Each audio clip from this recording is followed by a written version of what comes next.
শেষ ঠিকানা যদি 3.5 হাত মাটি হয়, তাহলে কিসের তো ক্ষমতার দাপট?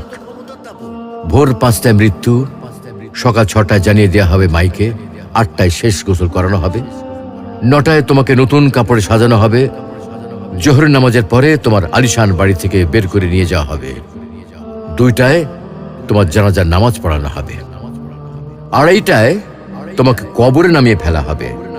মাটি দেওয়া শেষ হয়ে গেলে কেউ তোমার জন্য দোয়া করবে আর কেউ চলেও আসবে। এই তো জীবনের শেষ আয়োজন। তো কিসের এত অহংকার, কিসের এত ক্ষমতার দাপট? হ্যাঁ, ক্ষমতা কারোর জন্য চিরস্থায়ী নয়। অন্যায়ভাবে কাউকে ঠকালে একদিন ঠিক নিজেকেও ঠকতে হবে, এটাই নিয়ম। হ্যাঁ, এটাই নিয়ম। ভোরের সূর্যোদয়ের আলোতে যে পৃথিবী আলোকিত হয়, সন্ধ্যার সূর্যাস্তে তা আবার হারিয়ে যেত দেখি। অসত্য দিয়ে সত্যকে কখনো ঢেকে রাখা যায় না। প্রকৃতি বড়ই নির্মম।